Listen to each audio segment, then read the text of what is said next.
Officials in Pakistan are furious over a reported U.S. drone strike that killed the Taliban's top commander in the country.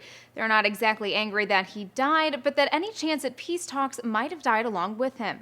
As Muslims, last week, an alleged U.S. drone strike killed Hakimullah Masood, the leader of the Pakistani Taliban. The 33-year-old had a $5 million bounty on his head. News of his death came just as the Pakistani government was gearing up for peace negotiations with the region's militant Taliban factions. Pakistani newspaper Dawn quotes the country's interior minister describing the attack as a deliberate bid on the part of the U.S. to undermine those talks, saying the government of Pakistan does not see this drone attack as an attack on an individual, but as an attack on the peace process. A peace process for which U.S. officials have already pledged their support. But U.S. drone operations have proved to be a source of tension between the two nations.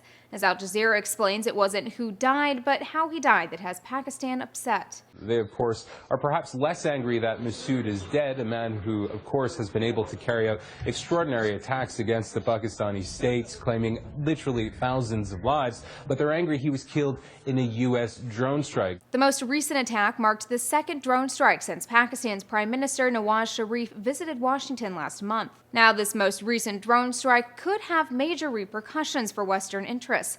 Already, the Pakistani government says it will review ties with the U.S., and a number of Pakistani lawmakers have called for the country to shut down NATO supply routes in retaliation. As for the Taliban, they have vowed revenge for the drone strike.